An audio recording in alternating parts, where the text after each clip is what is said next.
Greetings and welcome to Growth Hacking Secrets. I'm your host Mohammed Siddique from Atlanta, Georgia, and the co-author of New Success Secrets, available on Amazon. On this special episode, we have special guest Bret Ridgway. Bret Ridgway is the co-founder of Ship Your Books and Speaker Fulfillment Services. Please join me to give a warm welcome to our guest, Bret Ridgway. Bret, welcome. Well, thank you, Mohammed. It's my pleasure to be here today and to share the stage with you, my friend. Yeah, so good to see you virtually finally after so many years now. You look still the same young, by the way. I just want to let you know. So, Well, we do our best to keep that young look, I guess. Brett, many people who don't know your story, where were you, what happened, who you are surrounded with, that inspired you to get started with the speaker fulfillment services, and ship your books. Sure, those things, Mohammed, where you can trace back a definite path that led us to be here today, for example. Yeah. And then way back in the mid-90s, I actually put up the first portal website in the plant engineering and maintenance industry. Okay. And so I was selling a lot of books, and back in those days, VHS tapes at that particular niche. And then in 1992, my business mentor took me down to an event called the Hurricane Andrew Seminar in Key West.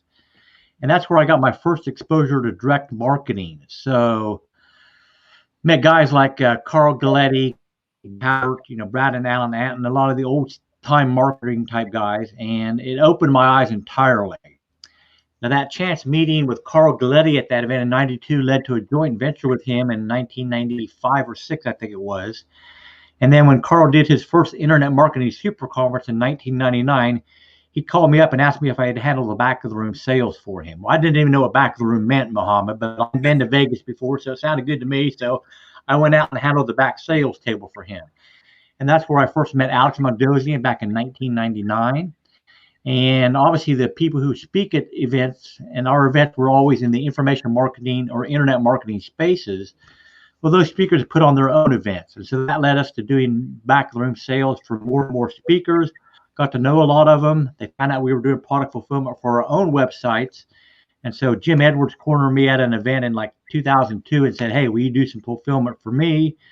I've been thinking about it for a while because it was a natural outgrowth of all the people I had gotten to know in the industry. And so we put speaker fulfillment services together, and here we are like almost 20 years later and still going at it. Mm-hmm. Oh, wonderful. That's an amazing story.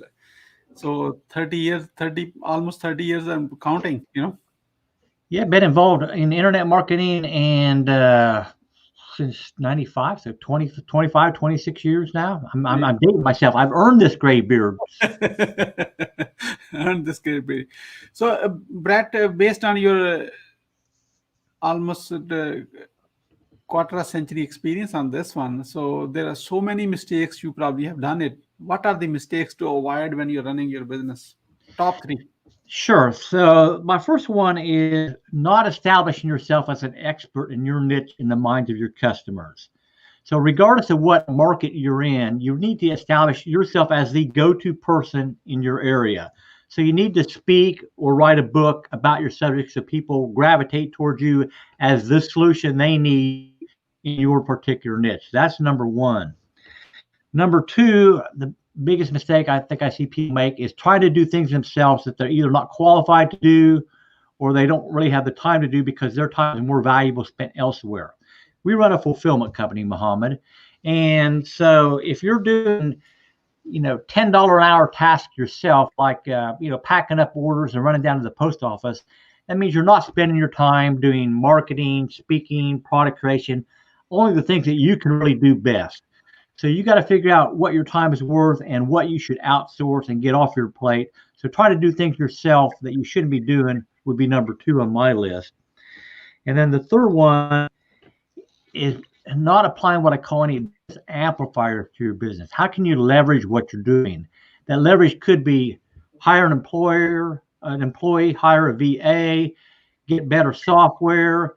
Outsource certain things, whatever it may be. There's any number of business amplifiers you can apply to your business, but you got to figure out how you can best leverage things.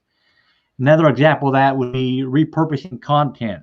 If you're putting content out there regularly and you're doing it from scratch every day, that's a real grind to you. So figure out how you can repurpose your content so that you can, again, leverage that and get more done in a shorter period of time. That's amazing. It's a great golden wisdom to what not to do in your business. So, so this is great. That really leads to your business, like outsource some of the stuff, especially backroom sales, and ship your books. They don't want to get into that one. So, Brett, of course, that's what not to do. So, what to do? The top 3 success secrets give us your best one, the success secrets for your business. I'm actually going to give you 4, Muhammad. I'm going to give you a bonus secret. All right. All right. Number 1, I think, is you have to be willing to step outside your comfort zone. I mean, many years ago, I was the one happy to be the back of the room guy. I'm a natural introvert, and so being behind the sales table was fine. Mm-hmm. But I finally decided that, several years ago, I needed to come out to the other side of the sales table and be one up on the stage speaking and all that. So I had to overcome my own natural fears about being up in front of people and sharing what I know about certain things. So number 1 is you've got to be willing to step outside your comfort zone. No matter how much it may hurt, you got to be able to do it. Second secret, I think, and it's not really a secret per se, but to me, relationships are your most important business asset. So what are you doing every day to nurture some relationship with the people that you know in some way? A thank you note, a quick call, an email, whatever it may be, but you've got to continue to nurture those relationships that you've established over time so that you could possibly call upon those people when you need in order to have success. A few years ago, came out with a book called Mistakes Authors Make.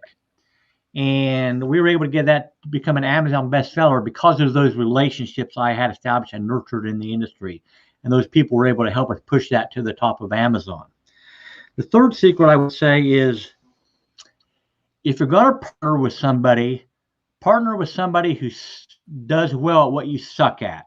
So if you're not a good numbers person, then hire a good numbers person to be a partner with, or whatever it may be. So, don't duplicate your own skill sets if you're going to hire a partner. Get somebody that's good at what you suck at. And then finally, number 4, the bonus tip is keep moving forward. Not everything's going to work. So you just got to operate under the philosophy of next and move on to the next thing. You'll try things. It's okay to fail at them. Just keep moving forward.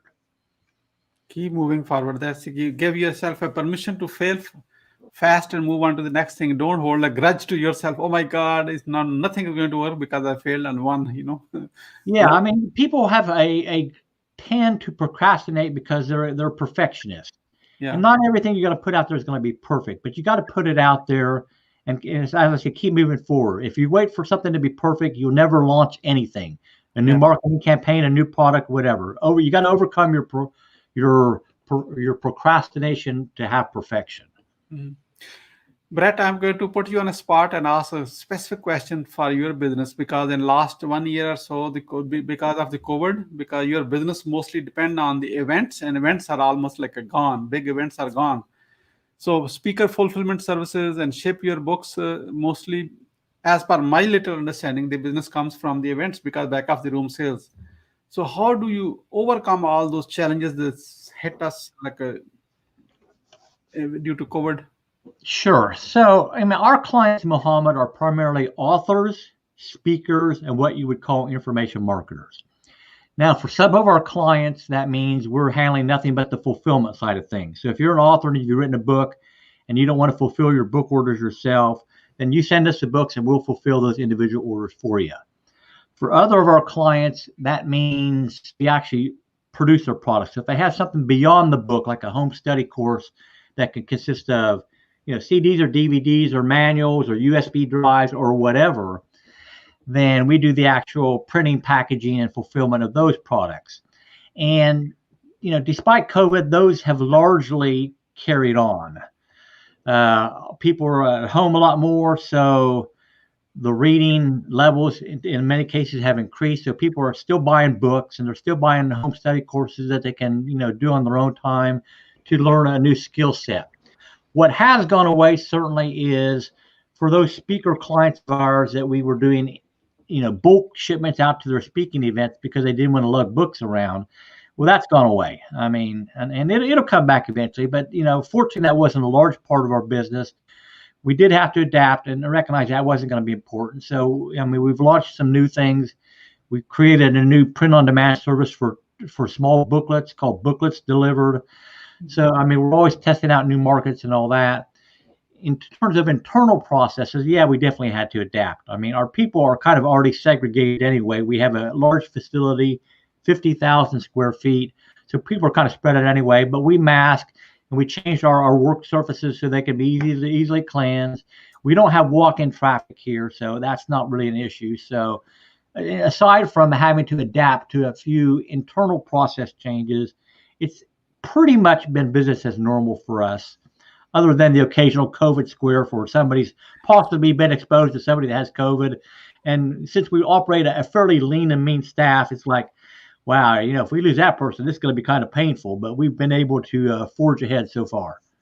Oh, that's great. It's a great learning. So any businesses like yourself are impacted in this COVID, any piece of kind of advice for them who are impacted big time, how to at least mentally come out of it, because it hits their pockets and everything, and employees and everybody. Well, I think a mistake that people are making, Mohammed, and I see this with speakers especially, because that the live event market has gone away to a large extent right now. I mean, it's becoming virtual events at this point in time. Number one, they need to get real good at speaking at virtual events. I mean, there's a different set of factors involved with having success at that versus being live on a platform. But bigger than that even is, the speaking industry is going to come back. So what are you doing as a speaker to continue to nurture those relationships with those event planners, with the people that put on the events, who are, thinking about what the event they're going to do maybe this fall coming up, months from now? What are you doing to keep yourself front and center in their mind so that when they put together that lineup for their next live event, you're one of the people that they call? I mean, event planners have had a terrible time during this COVID thing because, that's their lifeblood, these live events. Yeah. So if you're part of the problem to them, nagging at them or whatever, rather than being a helpful resource to help get them through this time, then you're the one who's not going to be on their stage. So you got to figure out what can you do to continue to nurture the relationship with the people in the position of power that put on the event, so that when they come back into the fold, you're the one that they think of. No, that's a great advice. Be a part of the solution, basically, and help them to navigate through this challenging time. And then they will be your friend for almost forever, Yep, exactly. Cool. So, Bret, your website is speakerfulfillmentservices.com. If someone is an author, speaker, and they need shipping for the books and the products, or helping them and design their products and everything, they need to check out speakerfulfillmentservices.com. Is that correct? Yeah, that's correct. Speaker Fulfillment Services is kind of our core company. We have various brands that operate under that umbrella, such as the Ship Your Books that you mentioned, and the Booklets Delivered that I mentioned a little bit ago. But Speaker Fulfillment Services is a good place to start to kind of get a lay of the land. And of course, I always invite people, if you have questions, pick up the phone and give us a call. I'll be happy to chat with you. Yeah, pick up the phone and give us a call. Yeah, that's a key part, Cool, very good. Bret, anything which you like to share which I didn't ask? One of the biggest things I think that people get hung up with, Muhammad, and you're familiar with the book The E-Myth, Michael Gerber, I'm sure. Yes, yeah. They get so busy working in their business, they're never working on their business. So just as I said, you need to spend some time to continue to nurture relationships. You also need to make sure you're spending some time every day in marketing of some sort. My friend Arm Moore calls it 5-minute marketing. But what are you doing every day to make sure you carve out a little bit of time to build future business and not just do the work each day to, that day's production or whatever it may be? So you got to continue to market in some way every day that you're on the job. Yeah, marketing is the blood supply. That should not stop. It has to continue, So exactly. Definitely. So, Bret, I really appreciate everything you shared, and it looks like it's amazing. And I like to ask this question to every guest. You are in a growth hacking secret show right now with me. What would you say to your best friend about a growth hacking show's secret show when I'm not there? Well, number one, check it out. I mean, you've got a wealth of interviews on your site that give people all sorts of different perspectives that they can pull upon and apply to their own situation. I mean, there is no one answer to anything. So listen to those experts that Muhammad has taken the time to pull together and see what they are doing to achieve success, and then model success. You don't have to reinvent the wheel. Go where others have already been and apply the lessons that they've learned to your situation so you don't get so many bumps and bruises along the way. Thank you so much for your kind words. Really appreciate it very much. Bret, what would you say as a final word? Final word. I'll give you 3. Go for it. Go for it. Thank you so much, Bret Ridgway, for your sharing your wisdom with us today on the behalf of Growth Hacking Secrets Show community and our entire team. We really appreciate you. This is Mohammed Siddique signing off from Atlanta, Georgia. All good wishes.